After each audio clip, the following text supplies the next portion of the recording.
بڑے افسوس کی بات ہے کہ ہمارے بھائی یہ کہتے ہیں جی اللہ تعالیٰ تک پہنچنے کے لیے ایک سیڑھی کی ضرورت ہے. دیکھیں ہم کسی صدر کے پاس جانا ہوتا ہے تو اس کے آگے وزیر اعلیٰ ہوتے ہیں اور یہ مشیر ہوتے ہیں, ڈائریکٹ کون صدر تک جا سکتا ہے؟ تو اللہ تعالیٰ تک پہنچنے کے لیے بھی کسی وسیلے کی ضرورت ہے. ہاں جی ہم بھی مانتے ہیں وہ وسیلہ آ کے جا چکا اپنی تعلیمات دے کر. صحیح بخاری میں موجود ہے, نبی صلی اللہ علیہ وسلم نے فرمایا اللہ تعالیٰ جس کے ساتھ بھلائی کا ارادہ فرماتا ہے اس کو دین کی فقہ عطا فرما دیتا ہے. اللہ تعالیٰ عطا فرماتا ہے دین, اسی کانٹیکسٹ میں بات ہوگی. اور میں تقسیم کرتا ہوں, نبی صلی اللہ علیہ وسلم دین تقسیم کر کے ہمیں جا چکے دنیا سے, اللہ کی جنتوں میں زندہ ہیں, ہم نے اب اس دین کو فالو کرنا ہے تو وسیلہ ہے. لیکن یہ نہیں ہے کہ آج بیٹھ کے ہم بزرگوں کے وسیلے پیش کر رہے ہوں. آج آپ صلی اللہ علیہ وسلم موجود ہوں یا کوئی بھی نیک آدمی موجود ہو اس کے پاس جائیں دعا کر رہے ہیں. یہ اللہ تعالیٰ کے بارے میں یہ مثال پیش کرنا کہ سیڑھی کی ضرورت ہے, یہ سخت گستاخی ہے. کیونکہ قرآن پاک میں آیا 2 دفعہ, سورۃ المائدہ میں بھی سورۃ النساء میں بھی, یا اہل الکتاب لا تغلوا فی دینکم ولا تقولوا علی اللہ الا الحق. اپنے دین میں ایگزیجریشن غلو مت کرو اور اللہ کے بارے میں حق بات کرو. اپنی طرف سے نہیں, اپنی طرف سے بات ہے, سیڑھی چاہیے ہوتی ہے. اللہ کو بندوں پر قیاس کر رہے ہیں. اب میں پھکی دینے لگوں علم الکلام سے, اب جواب دیں اس کا.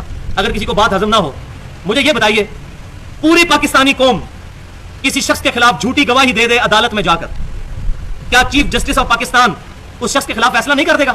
کر دے گا. اس بیچارے کو کیا پتا کہ جھوٹی گواہی ہے؟ کر دے گا نا. اور زمین و آسمان کی مخلوقات مل کر کسی شخص کے خلاف جھوٹی گواہی اللہ کے پاس پیش کر دیں, کیا اللہ بھی فیصلہ کر دے گا؟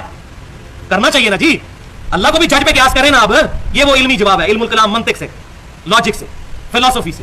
اب بھی کہنا جی سیڑھی چاہیے ہوتی ہے تو دیکھیں جی وہ جج بھی فیصلہ کر دے گا تو اللہ بھی کر دے گا. اس کا مطلب ہے اللہ کو بندوں پر قیاس نہیں کرنا. ولا تقولوا علی اللہ الا الحق. اب میگنا کارٹا آخر میں یہ آیت ہے, آیت نمبر 14.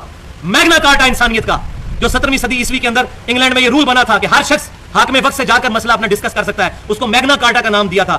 میں نے اس سے یہ لفظ لیا ہے کہ انسانیت کا میگنا کارٹا سورۃ البقرہ کی آیت نمبر 186 ہے. وَإِذَا سَأَلَكَ عِبَادِي عَنِّي فَإِنِّي قَرِيبٌ. اے محبوب صلی اللہ علیہ وسلم جب میرے بندے آپ سے پوچھتے ہیں میرے بارے میں تو فرمائیے میں بالکل تمہارے قریب. اللہ اکبر. نحن اقرب الیہ من حبل الورید. ہم تو رگے جان سے بھی زیادہ تمہارے قریب ہیں, اپنی شان کے لائق, عرش پر مستوی ہوتے ہوئے بھی ہماری رگے جان سے قریب ہے ہمارا رب. اجیب الدعوۃ الداعی اذا دعان. قبول کرتا ہوں پکارنے والے کی دعا کو جب وہ مجھ سے دعا کرتا ہے, لیکن شرط کیا ہے؟ فلیستجیبوا لی. لیکن ون وے ٹریفک نہیں چلنی چاہیے, ان کو بھی چاہیے میرا حکم مانے. ولیؤمنوا بی, اور مجھ پر ایمان لائیں جیسا کہ ایمان لانے کا حق ہے. لعلہم یرشدون, تاکہ یہ لوگ کامیاب ہو جائیں. تو یہ ہے وہ بات کہ میرے بندے پوچھتے ہیں تو بتاؤ میں تمہارے بالکل قریب. کوئی پروٹوکول نہیں اللہ کی بارگاہ میں جانے کے لیے سوائے اس کے کہ اللہ کی حمد اور نبی صلی اللہ علیہ وسلم پر درود شریف اور وہ 5 صحیح وسیلے اور توسل کے ذریعے جو میں نے بیان کیے.